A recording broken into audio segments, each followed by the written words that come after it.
achou, diga amém. Quem não achou, diga misericórdia. Vamos ler a palavra do Senhor. Está escrito assim: Então Abimeleque foi-se a Tebes e a sitiou e a tomou. Havia, porém, no meio da cidade uma torre forte, e todos os homens e mulheres e todos os cidadãos da cidade se acolheram a ela e fecharam após si as portas e subiram ao telhado da torre. E Abimeleque veio até a torre e a combateu, e chegou-se até a porta da torre para a queimar. Porém uma mulher lançou um pedaço de uma mó sobre a cabeça de Abimeleque e quebrou-lhe o crânio. Então chamou logo ao moço que levava as suas armas e disse-lhe: desembainha a tua espada e mata-me, para que se não diga de mim, uma mulher o matou. E seu moço o atravessou e ele morreu. Vendo, pois, os homens de Israel que já Abimeleque era morto, foram-se cada um para o seu lugar. Assim Deus fez tornar sobre Abimeleque o mal que tinha feito a seu pai, matando os seus 70 irmãos, como também todo o mal dos homens de Siquém fez tornar sobre a cabeça deles. E a maldição de Jotão, filho de Jerubaal, veio sobre eles. Fecha a tua Bíblia, só coloque no teu banco, mas fique de pé. Feche teus olhos, inclina a tua cabeça e vamos orar. Poderoso Deus e eterno Pai, aqui, Senhor Deus, entramos mais uma vez em tua presença. Queremos te engrandecer por tudo, Senhor, porque até aqui já nós nos louvamos, te adoramos. Senhor, já ouvimos, Senhor, a oportunidade, a leitura da palavra responsiva. Mas nesse momento, Senhor Deus, quero te pedir, após esta leitura das Escrituras Sagradas, que o Senhor tome a minha vida como o menor deste lugar, Senhor. Quero ser instrumento, quero ser ferramenta nas tuas mãos. Que eu não venha falar aquilo que eu sei, mas que o teu Espírito Santo venha me conduzir, Senhor, e venha usar os meus lábios, Senhor, como uma ferramenta neste lugar, a falar com a tua igreja, Senhor. Peço a ti, revela a tua palavra, que é rema e genuína ao coração da igreja, Senhor Deus, e abre o coração da tua igreja, os ouvidos espirituais, para que eles possam ouvir a tua palavra, e como, Senhor Deus, ela ser penetrante, Senhor, ao coração deles, Pai, para que esta palavra, Senhor, venha dar vida, Senhor, venha trazer ânimo, Senhor Deus, longanimidade, Senhor, tudo aquilo que pertence ao fruto do teu Espírito, Senhor, que está em Gálatas 5:22, Pai. Senhor, nós te louvamos, Senhor, nós te engrandecemos e te, desde agora, para todo sempre, o nome de Jesus, todos digam amém. Amém. Tome seu assento, meu amado, glorificando a Deus.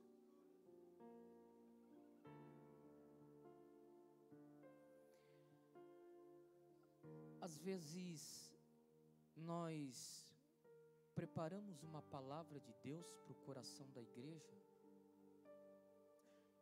e muitas vezes poucas pessoas vêm para ouvir a palavra.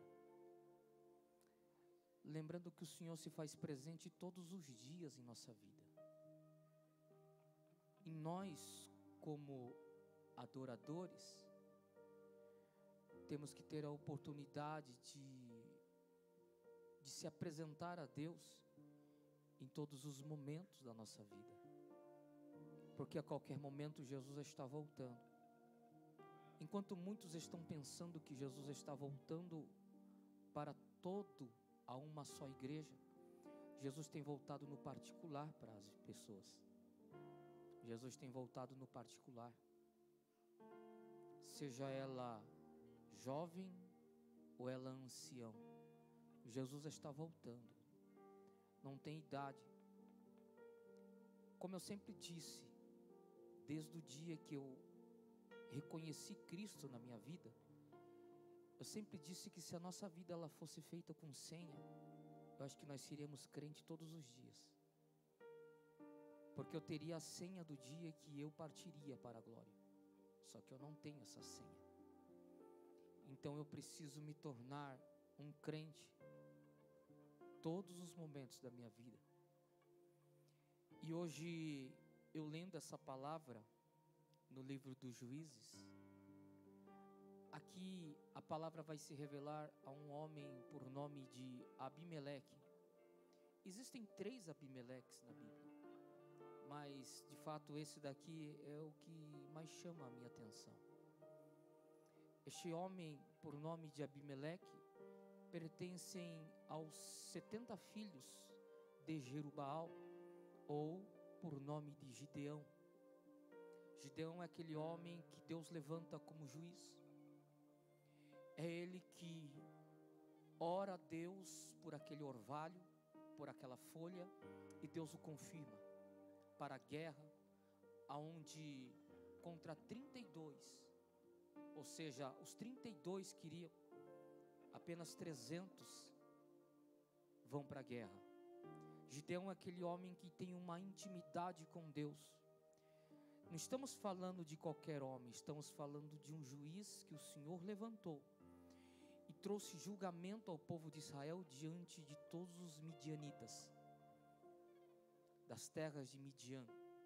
Mas um dia, o povo que ele ali julgava, juntamente com o povo de Israel, vão lançar uma oportunidade a ele.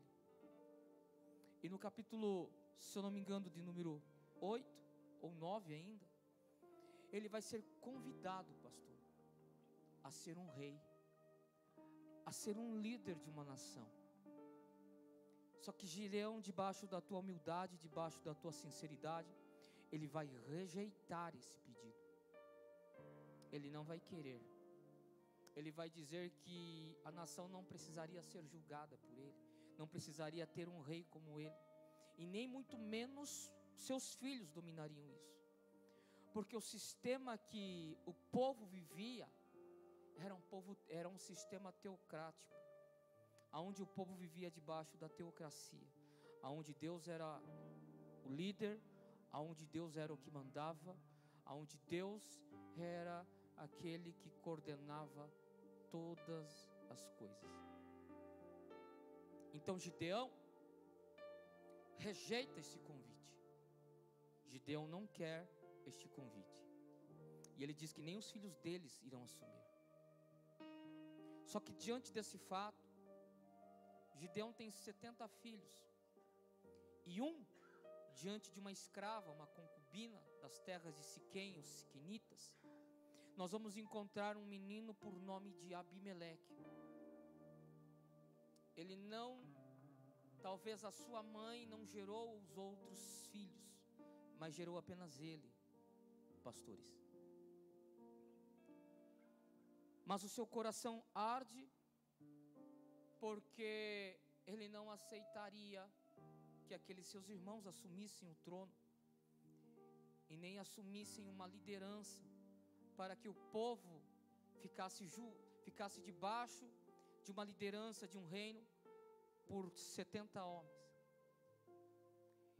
Então ele decide ir às terras de Siquém, a terra de sua mãe, e lá ele decide expressar a situação ao povo, persuadir o povo, convocar o povo a se dobrar, a entender que a nação não precisaria de 70 homens para a liderança, mas apenas um bastaria. E ele se coloca à prova disto, em questão de que ele seria talvez a pessoa certa a conduzir isto. Diante deste fato, os seus tios, irmãos de sua mãe, se levantam e começam a apoiá-lo. E debaixo desse apoio, ele vai ganhar toda notoriedade debaixo desta palavra que ele lança ao povo de Siquém. E o povo de Siquém agora vai começar a dar ciclos, dinheiros, condições, pratas, ouro. E diante desses ouro, dessas pratas, pastor Ademar, ele vai alugar alguns homens, ele vai pagar alguns homens ruins, homens maus, para que se tornem escravos dele, para que ele possa se levantar diante de um plano premeditado, para poder afrontar e acabar com seus irmãos, porque Gideão já não estava mais, mas ele queria aquele trono, mas ele não queria um trono limpo, pastor. Ele decide criar um ato de sangramento sanguíneo, para tomar um posto que não seria legal a ele. Ele decide matar os seus irmãos. A Bíblia vai relatar ainda que um menino chamado Jotão, filho mais novo de Gideão, irmão caçulo deste homem por nome de Abimeleque, ele vai fugir, ele vai se levantar e vai lançar uma parábola e vai amaldiçoar o povo. Ele vai até Siquém e ele vai dizer ao povo siquemita que aquele homem por nome de Abimeleque, ele pagaria um alto preço por isso. E diante desse fato, este homem por nome de Abimeleque começa a ter domínio, levantado pelos próprios siquemitas. Agora ele é um rei, diante de uma ordenança aonde o povo se junta para colocá-lo como um líder. Debaixo de um erro, debaixo de uma falha, debaixo de um massacre, ele assume o reino. Um reino sujo, um reino manchado pelo sangue, um reino totalmente diferenciado. Agora Abimeleque é o rei do povo, só que é um rei mau. Ele decide, diante desse fato de ser um chefe, um líder, ele decide agora começar a usar aqueles homens que estão ali para começar a dominar outros pontos. E o povo sabia que a parábola de Jotão tinha sido lançada contra o próprio povo de Siquém, porque o povo, ele usa a parábola das árvores, como a videira, como a oliveira. Ele usa essas árvores dizendo que elas foram convocadas para ser um líder, mas elas abrem mão para que a espinheira se torne a líder delas. Dessa forma, Jotão está dizendo ao povo que agora o povo abriu mão de escolher uma pessoa que não era certa e nem justa para dominar eles, mas que esse povo pagaria um preço. E é o próprio Deus que faz isso, pastor. Não é os homens que se levantam, cria essa dissensão, esse problema. O próprio Deus entra, Ele mesmo cria a situação. E este povo de Siquém paga por apoiá-lo. E este homem que eles apoiaram agora vai ser um assassino deles de volta. O próprio homem que teve o apoio da terra de Siquém vai se levantar contra a nação de Siquém e vai matá-los. E o povo de Siquém levantou um homem por nome de Gaal, filho da nação de Siquém. Um dos cabeças é levantado como um líder, um comandante, um general, que mesmo assim eles perdem essa luta. Agora, este homem, quando pega o povo de Siquém, ele começa a afrontar o povo de Siquém.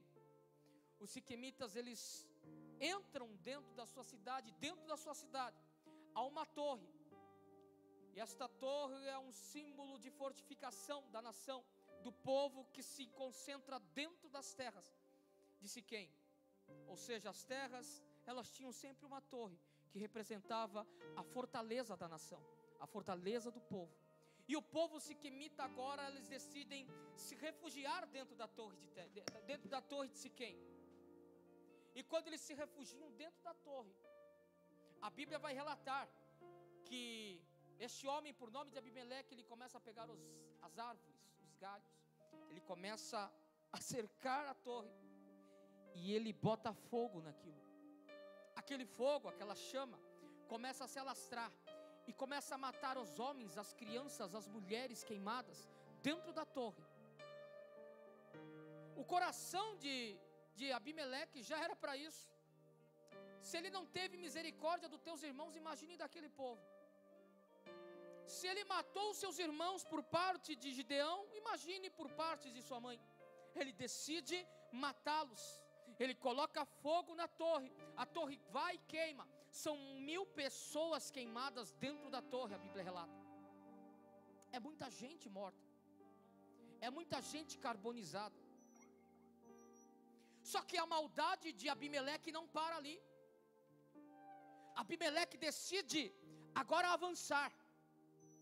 E ele vai partir para uma terra chamada Tebes.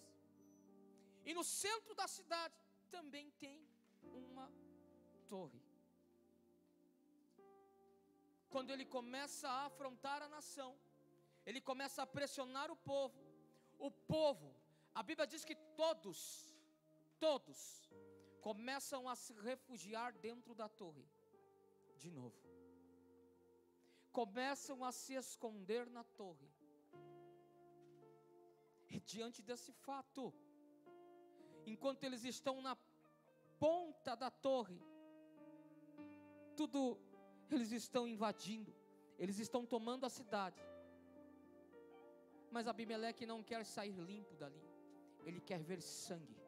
Ele quer ver pessoas mortas. Ele também decide querer botar fogo na torre que se concentra o povo de Tebes. Só que a parábola de Jotão foi lançada. Jotão lançou a parábola e profetizou e amaldiçoou este homem. Agora, este homem de coração ruim vai tentar destruir e queimar a torre, onde se concentra um outro povo, uma outra aldeia, uma outra família. Aqui eu vejo uma outra situação. Uma mulher que a Bíblia não dá o nome dela. A Bíblia nem sequer dá uma biografia dela para nós, ou pelo menos um versículo para nós entendermos ela. A Bíblia só vai relatar que ela, porém uma mulher, lançou um pedaço de uma mó, de uma pedra de moinho ou uma pedra de roda. Uma pedra de roda, ela rola aquela pedra e ela joga lá de cima, e essa pedra vai diretamente na cabeça de Abimeleque. Eu creio que esta pedra foi dirigida pelo próprio Deus. Só que o povo já estava dominado.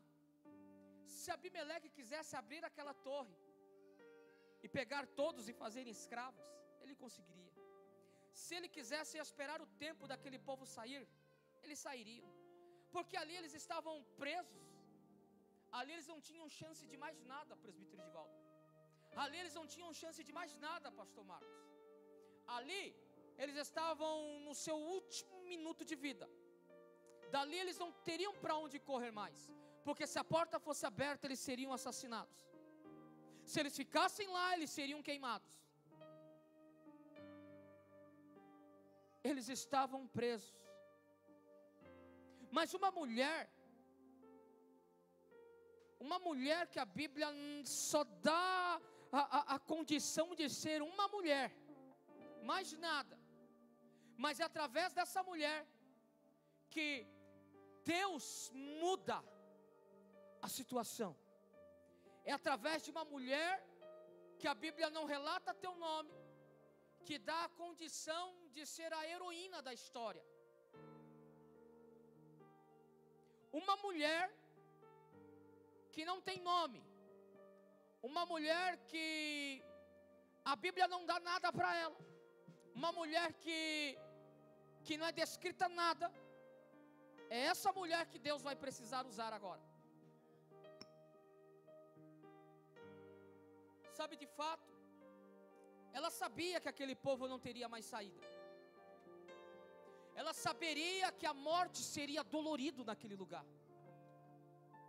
Ela saberia que haveria um massacre naquele meio. Ela saberia que a sua família estava lá dentro e morreria junto com ela. Talvez ela não aceitaria ver os seus filhos, o seu marido, a sua família.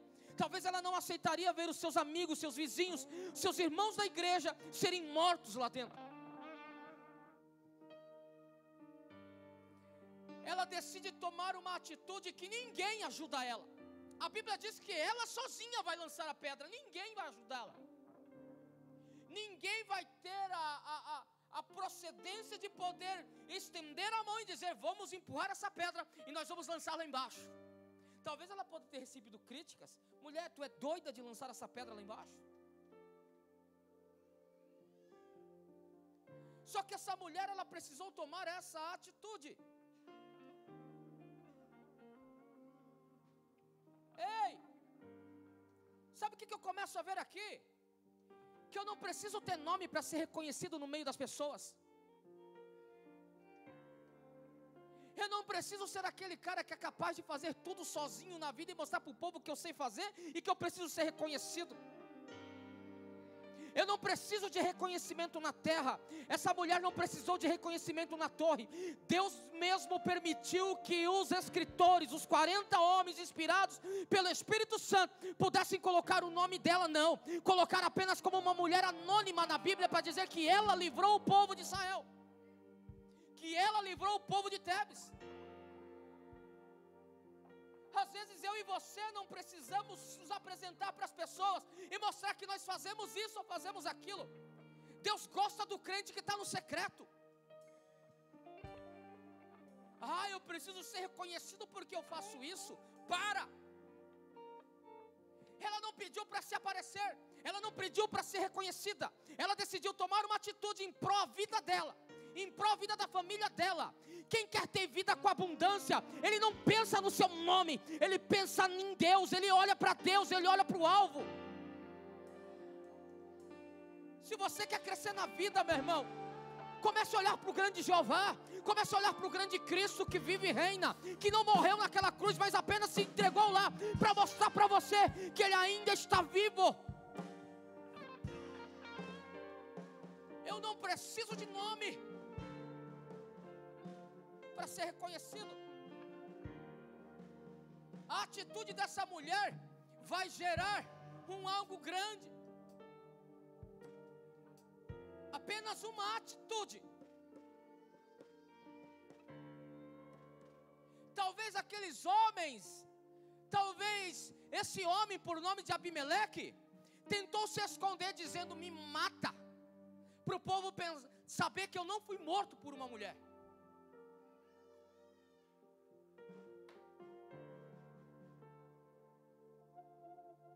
Imagina ela lançando a pedra, pastor, e ela fazendo assim, ó.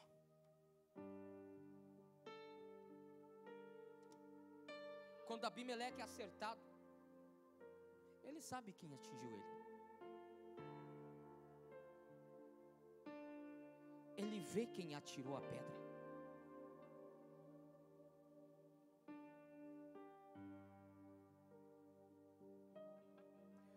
Abimeleque vê quem lança a pedra, e ele diz assim ao seu soldado: me mate, porque vai ser uma desonra eu morrer por causa de uma mulher, porque era desonra para eles. Ser morto por uma mulher era questão de desonra e vergonha. Então ele disse: me mata, estou morrendo aos poucos, mas me mata, me mata. Ele achou que o nome dele não ia correr. Até parece, quando você lê isso aqui, até parece aquelas coisas de imaginação. Esses dias eu estava parando para pensar assim: gente, como que Jonas foi engolido por um peixe? Como que uma jumenta falou com Balaão? Parece fábula, parece histórias, mas elas são de fato reais. Elas são de fato reais. Tem muitas coisas da Bíblia que, se você for ler, Talvez você vai falar assim: meu Deus, como que pode Pedro andar sobre as águas? Como que pode essas coisas acontecer? Como que pode essas coisas virem? Talvez como que pode uma mulher lançar uma pedra, acertar a cabeça do cara, o cara morre, todo mundo vai embora? Acabou, está todo mundo livre, e aí? A vida continua?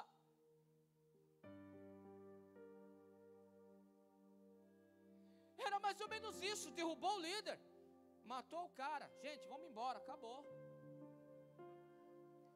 Todo mundo abandona o barco porque o líder deles morreu. Para de matar, para de atacar. Não, vamos voltar. Abimeleque morreu, vamos embora. Todo mundo começa a voltar para a tua casa. Diante de uma situação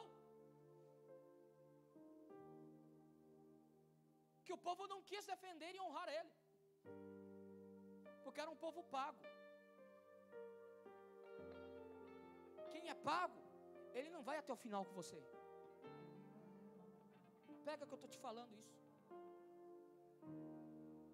Quem é pago, ele não vai andar com você até o final, ele só vai andar com você enquanto você estiver pagando ele.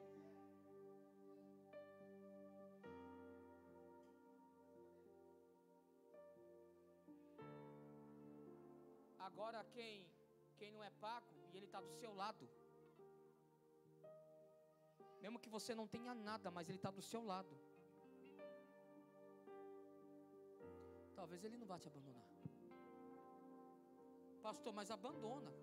Claro que pode. O coração do homem é fraco. Mas quem é pago, é certeza que ele não vai até o final com você. A partir do momento que você não tiver mais nada, esquece ele.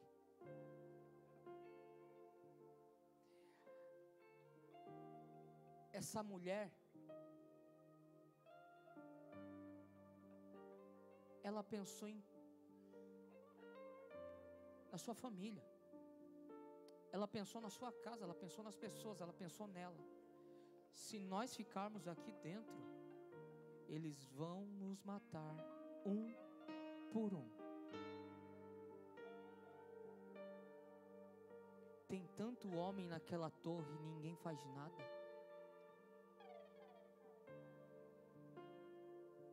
Ela decide se arriscar. Mas vai morrer, pastor? Sabe o que Deus está dizendo para você hoje? Está na hora que você começar a se arriscar e parar de deixar o medo tomar conta de você. Está na hora de você começar a olhar para você e parar de ter medo de fazer as coisas. Estou com medo de entrar na campanha, entra. Estou com medo de abrir isso. Estou com medo de fazer aquilo. Estou com medo de falar com isso. O medo vai te travar. Porque se você deixar o medo ficar dentro da tua casa, a sua casa vai morrer. Se você deixar o medo tomar conta de você, você vai parar. Mas se você reagir, de fato, e entender que o medo não manda em você, é apenas um sentimento que está chegando, que você precisa vencer o medo dentro de você, você vai avançar.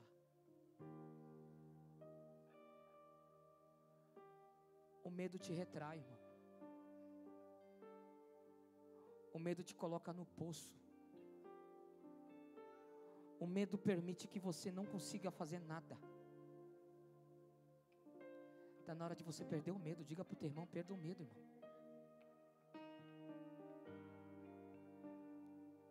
Fale para o teu irmão: se ninguém está tomando uma providência, diga para o teu irmão: eu vou perder o medo hoje.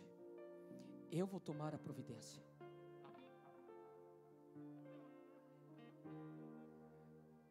Eu preciso reagir, eu preciso fazer alguma coisa.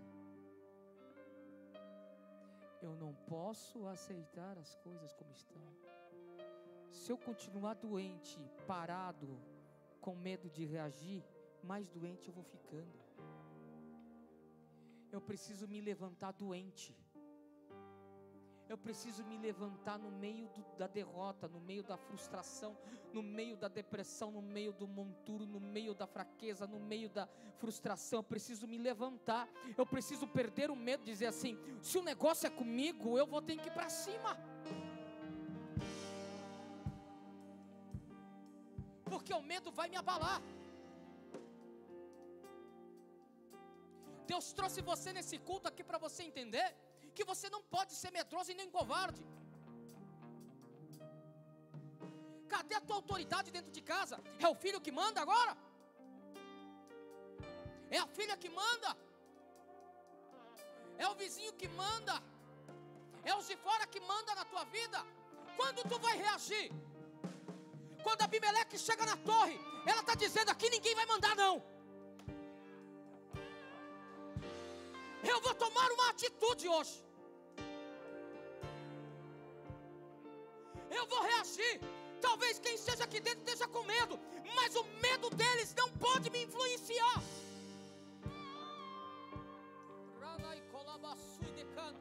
Ei, entenda uma coisa: o medo das pessoas que vivem ao seu redor, elas não podem te influenciar a ser medrosos.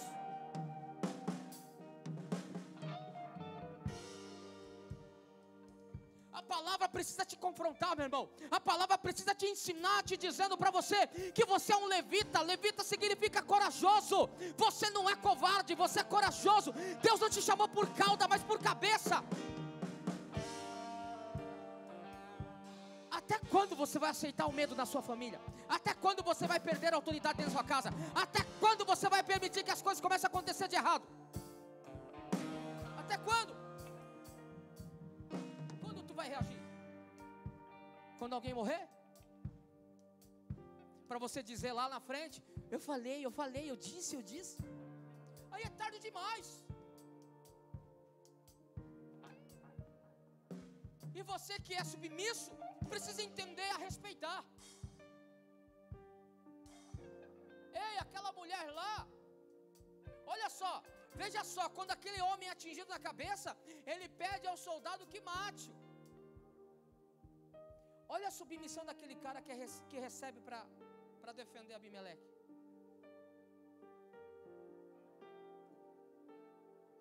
Se eu mato ele não vai me pagar.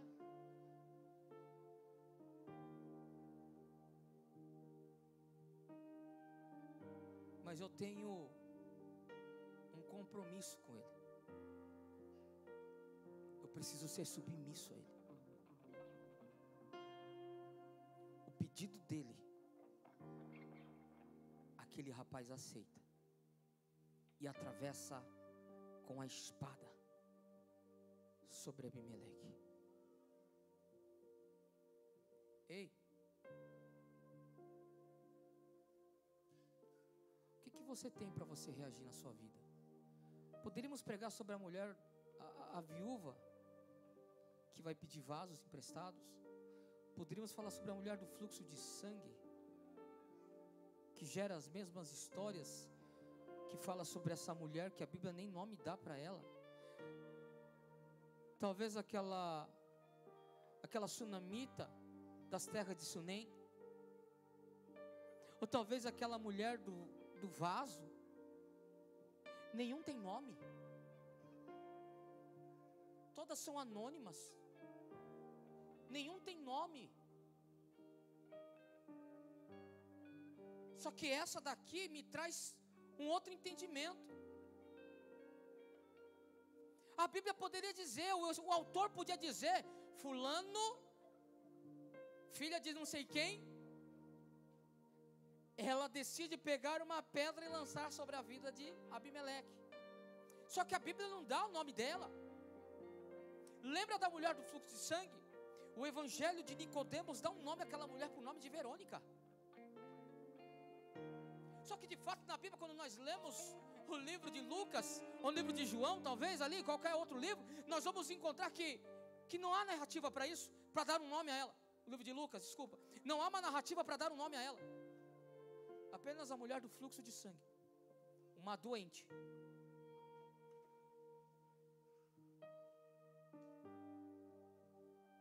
nem a que está em Reis, quando diz sobre a viúva de Sarepta, também tem um nome. Apenas a mulher é de Sarepta, só, pronto, já era. Essa consiste no milagre, a viúva de Sarepta. A viúva de Naim consiste no milagre. Milagre. Aquela mulher do vaso, ela consiste do milagre. Essa passagem você não vê essa mulher recebendo milagre. Ela não tem nome, ela não recebe milagre, pastora Andréia. Ela toma uma atitude. A do fluxo tem milagre. A mulher encurvada tem milagre. Ei! Pouco se fala do nome dessas mulheres. Você encontra mais nome de homens. As mulheres praticamente são anônimas. Só para dar a entender que eram tão discriminadas e tão rejeitadas que nem nome ganharam diante das escrituras, algumas mulheres que receberam os milagres. Não estou dizendo de outras, como Sara, como Débora, como Dorcas, como outras mulheres. Mas de fato essas que nós citamos aqui, elas não ganharam um ponto de reconhecimento, mas elas foram reconhecidas por serem anônimas, por não terem nomes. Elas não precisaram dos seus nomes aqui serem escritas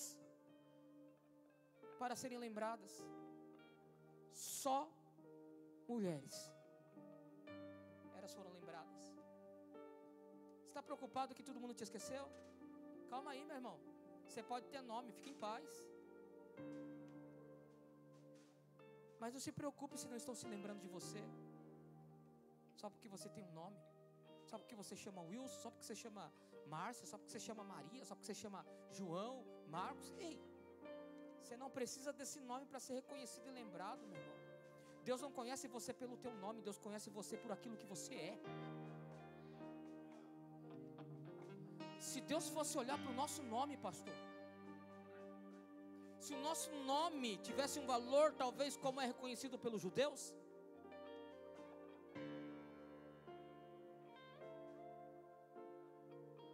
talvez teríamos mais crédito.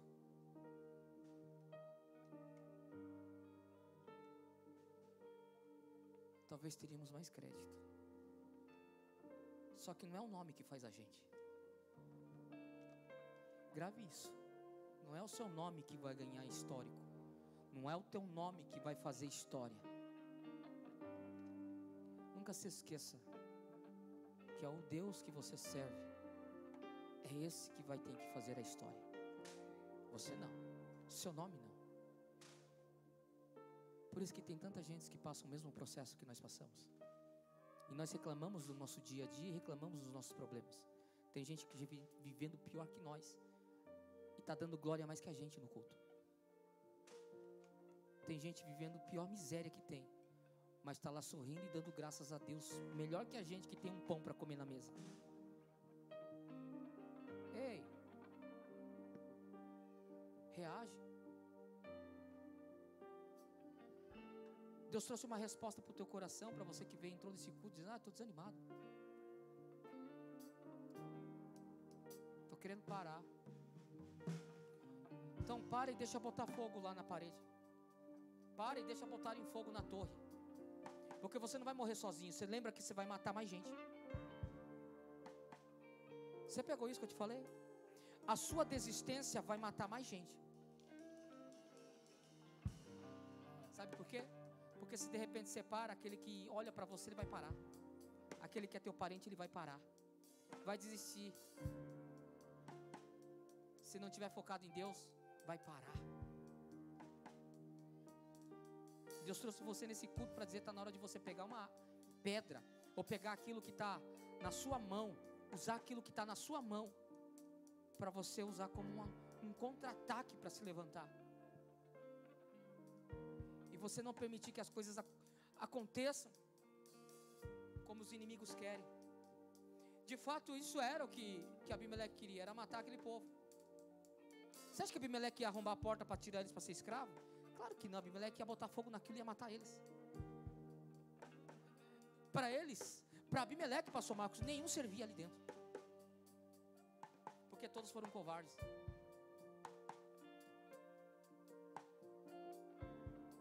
Todos correram na hora que a luta chegou.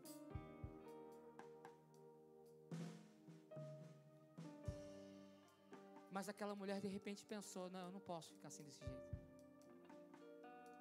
Você precisa fazer isso. Você, eu estou falando você. Você precisa reagir. Você precisa usar a arma que Deus colocou na tua mão. Qual que é a tua arma? É a fé? Então vamos lá. Está na hora de botar a fé para funcionar. Tem munição aí? Tem munição sim, é só botar ela para funcionar. Você não descarregou a tua fé. Você só está com a sua fé abalada. Abalo não é sinal de que acabou. Reage, irmão. Ah, venho para o culto, todo culto, estou aqui, estou isso, estou aquilo, mas nada acontece, estou desanimando, estou ficando fraco, estou frustrando. Tudo bem, fica na torre. Fica na torre e morre lá dentro.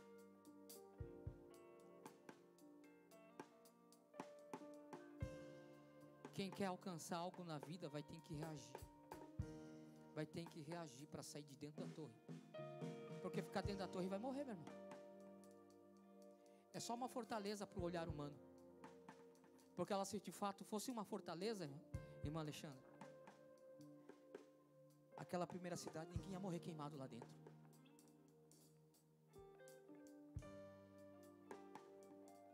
Eles morreram, Tássio. Era só uma fortaleza, era o nome. Mas não era o suficiente para guardar e proteger o povo. Não era o suficiente. Nunca se esqueça que quanto mais você se prende a você dizendo aqui, ó, aqui ninguém vai abalar, aqui ninguém vai mexer. Meu irmão, enquanto as pessoas estão confiando na torre, o diabo tem tática para derrubar ela. Enquanto você diz: eu sou blindado, eu sou crente, nada vai abala, pastor, vai nessa. Vai nessa quando você diz assim: eu sou crente, eu estou forte, eu estou firme. Vai nessa. É a hora que você está mais fraco e você não sabe.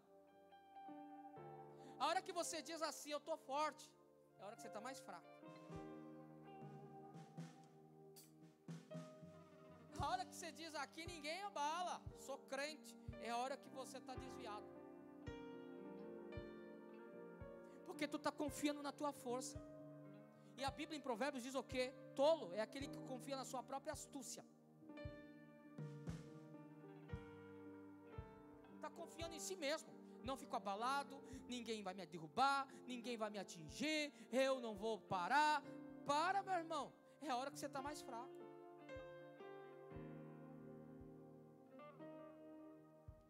É fácil abrir mão de tudo. É fácil. Ela poderia pensar igual os outros: vai morrer, pronto, acabou. Não adianta gritar, ninguém vai vir ajudar. Adianta gritar? Não adianta. A torre está centralizada. A torre é símbolo de fortaleza. A torre é símbolo de um lugar imbatível. Todos que se refugiam lá dentro é sinal de que eles estão seguros e guardados. Essa é a visão do povo. A visão do povo é olhar para a torre e ver que quem estiver lá dentro está guardado. Mas a história que vem da cidade anterior não é essa. A história que vem é que eles morreram queimados lá dentro. Tem muita gente aqui querendo abrir mão do teu ministério. Só porque está cansado, porque está fraco, porque está fadigado. Ei, meu irmão, aquela mulher lá em cima não. Estou cansada, estou fraca, estou desanimada, a casa caiu, mas eu preciso fazer alguma coisa. Para de ser covarde. Quando Jesus fala assim: apresenta as vossas mãos a mim. Ó, meu irmão, aqui você abandonou. Por quê? Porque você colocou o teu ego. Estou cansado. Eu coloquei a obra na tua mão. Foi eu que te levantei. Foi eu que te escolhi para estar lá fazendo. Quando Deus fala assim, apresenta a mão. Aqui, Deus, a mão. Não, filho. Cadê? Cadê o que eu pedi para você fazer? Não, Deus, eu fiz até um tempo, mas eu não aguentei, eu fiquei cansado. Não, mas eu mandei parar. Eu mandei desistir. Eu mandei sair da posição. Se eu mandei, vai estar aqui escrito na tua mão, talvez, aqui, ó. Deus mandou parar. Não foi Deus. É eu. Aquela mulher lá dentro. Aquela mulher que viu o povo chorando, as mulheres gritando, as crianças chorando. Ela falou assim, eu não posso aceitar isso.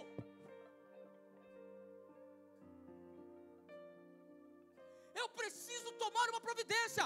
Se Deus permitiu o povo entrar nesse lugar, Deus tem que dar livramento para esse povo.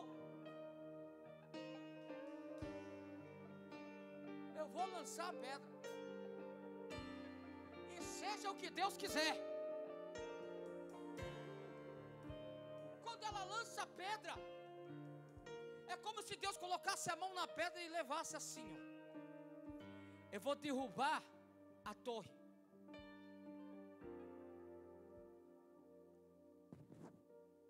Aonde ela vai? Aonde a pedra vai? Vai na cabeça de Abimeleque. Não poderia ter acertado um soldado? Não poderia ter acertado outra pessoa, ter passado reto? Ou alguém olhar que a pedra está caindo? Meu irmão, deixa eu lhe dizer uma coisa. Como que Abimeleque viu essa mulher? Se ele vê a pedra, ela lançando a pedra, ele foge. Mas ele não fugiu. A pedra acertou o seu crânio.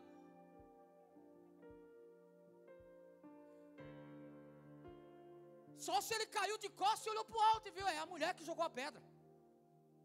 Ou talvez ela gritou lá de cima, eu estou jogando uma pedra. Está pegando o mistério aqui, pastor? Quem viu essa mulher? Quem viu essa mulher? A Torres não tinha só mulher, tinha homens. Por que a Bíblia é tão reveladora assim para nós?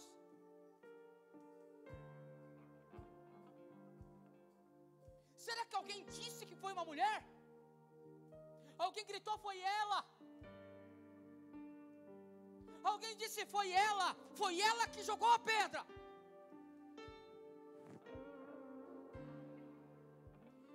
Ei, deixa eu te dizer uma coisa, independentemente se alguém viu ou não viu, deixa eu te dizer uma coisa, Deus viu. Deus precisou reconhecê-la. Tem coisas que você faz na tua vida que ninguém sabe, mas Deus sabe. Você não pode desistir. Você não pode abrir mão do teu ministério, do teu cargo, da tua vida com Deus. Fica no sofrimento do oculto. Fica lá no seu cantinho. Pastor, eu estou sofrendo aqui sozinho. Eu estou fazendo isso, eu estou fazendo aquilo, eu estou chorando. Eu não estou aguentando mais a opressão, eu não estou mais aguentando. Mas Deus está dizendo, continua no silêncio, eu sei.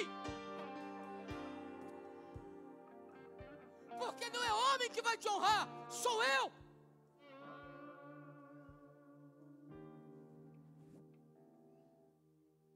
Deus está dizendo, não é homem que vai te colocar no lugar alto, é eu, é Deus, é o grande Jeová.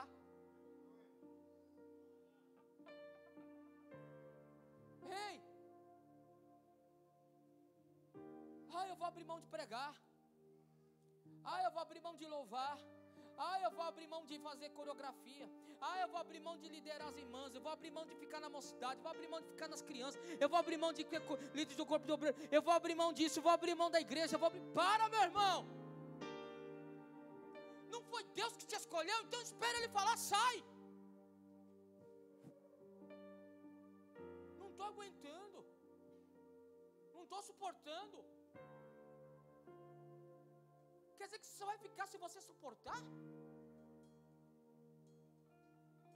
Ei, Jesus, não se esquece que Jesus suportou a cruz para te ver nesse lugar que você está. Jesus sofreu naquele caminho de Gólgota até a caveira, para quê? Para ver você aonde você está hoje, na posição que você está. Você acha que Deus ia se entregar naquela cruz para ver você desse jeito? Estou parando, estou desistindo, estou desanimado. Você acha que Deus ia entregar seu filho para morrer por covardes? Claro que não. Deus não vai deixar que Cristo viesse depois que o livro de Malaquias para. Ele olha para Jesus e fala assim: fica aí, filho, sentado. Não vai não. Mas Ele permitiu que viesse por causa de você, por causa de mim, por causa da tua família. Até parece uma historinha infantil, cheio de herói. Não, não é, isso aqui é verdade. Enquanto outras denominações pregam outras coisas, nós estamos falando de um ser que vive, de um ser que se fez carne, se fez verbo, se fez vivo na terra. Ele morreu como homem, mas Ele ressuscitou como rei, meu irmão. Ele é Deus, Ele é Cristo.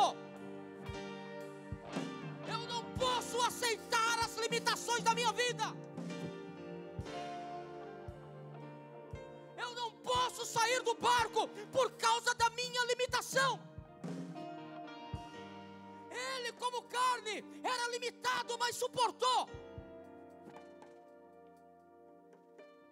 Por que eu e você temos que parar?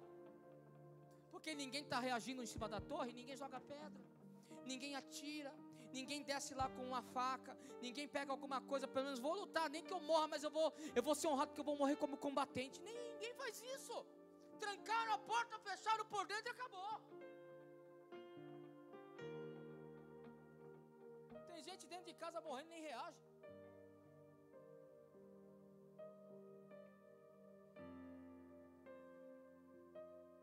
Quer abandonar o barco?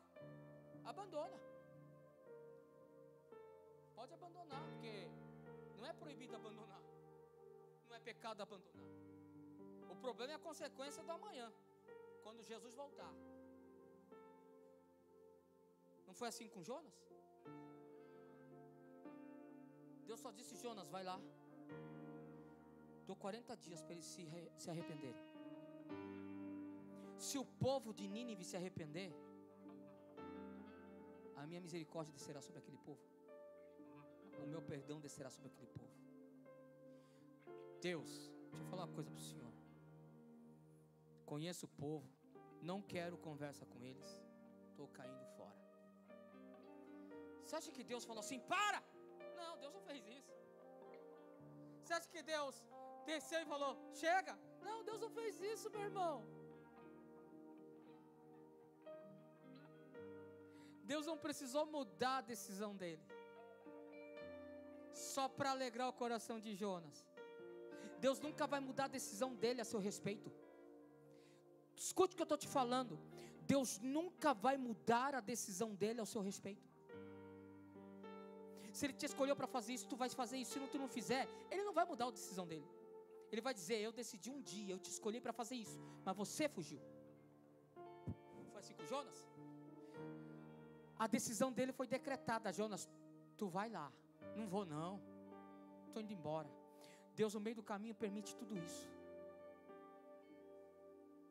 E aí?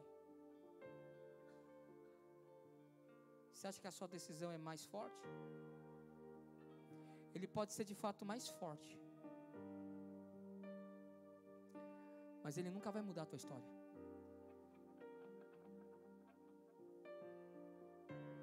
Porque caminhar sem Deus é difícil.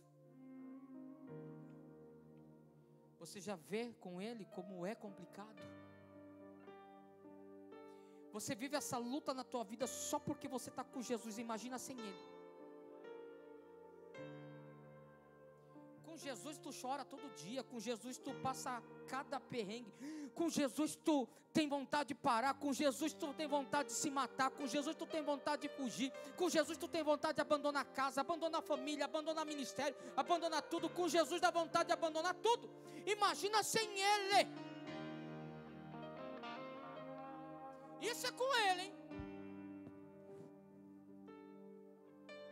Imagina sem Jesus. Faz alguma coisa, meu irmão. Pastor, eu estou fraco. Estou perdendo as minhas forças. Posso falar uma coisa para você?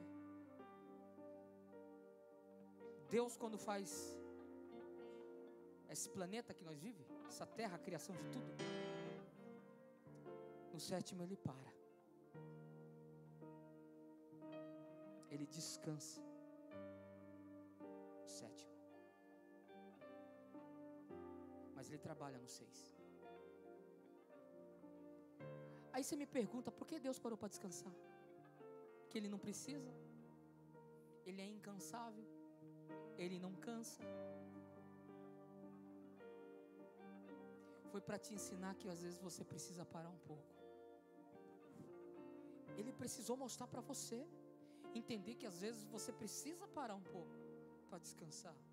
Não é pecado você parar, não é pecado você descansar. Ei, você pode descansar, mas você não pode desistir.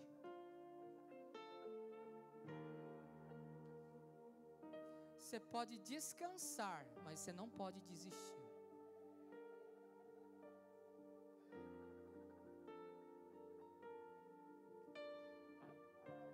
No meio daquele caminho do deserto, Deus se revela a Moisés e Josué é o cara que vai ficar na frente de tudo isso. Quando Moisés para descansar, quem assume? Josué. Quando Elias para, quem que entra? Eliseu. Quando Jesus para, vai, apóstolos, vai, discípulos.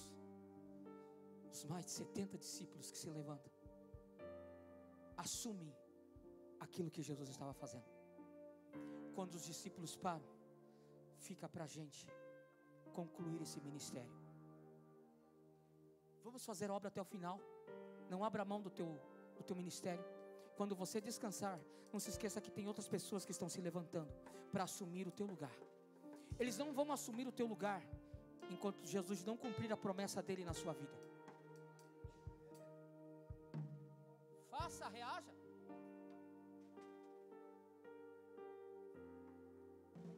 Você pensa que a história para ali? O Abimeleque morre e acaba ali?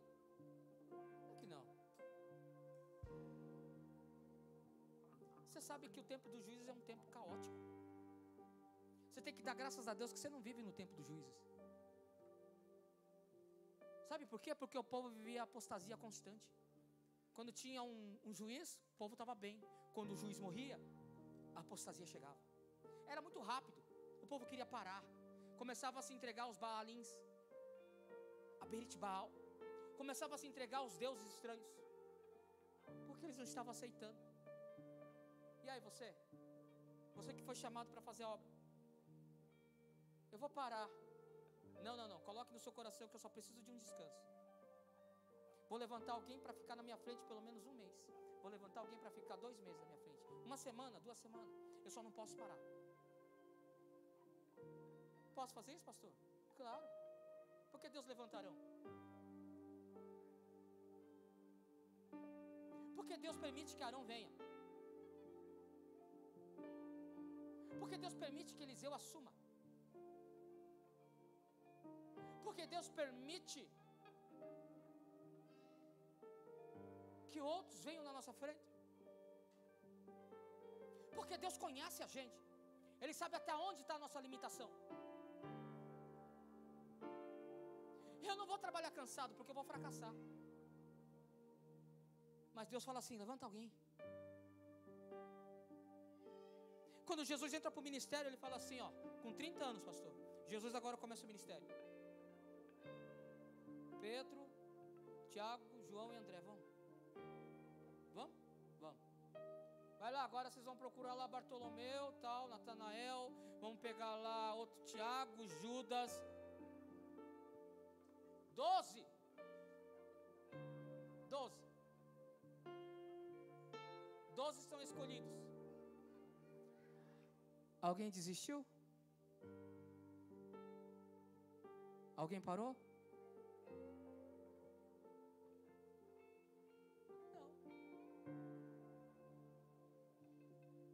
Não.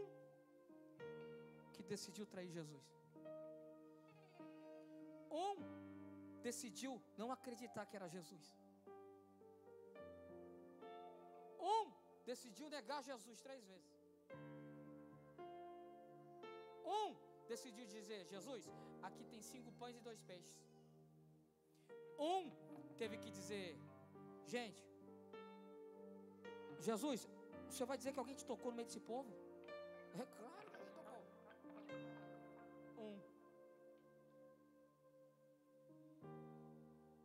Quando o ministério de Judas se acaba, você entra no livro de Atos capítulo 2, você vai ver um sorteio ali, um momento de sorte, que a sorte cai sobre um homem chamado Matias. Agora ele assume o 12º apostolado. Aí eu finalizo para você essa mensagem. Agora eu encerro essa mensagem para você. Até quando você vai ficar em cima da torre sem fazer nada? Pense nisso que eu estou te dizendo. Está na hora de você assumir uma postura na tua casa, uma posição na tua vida, e não desistir e não abrir mão do teu ministério. Você pode descansar,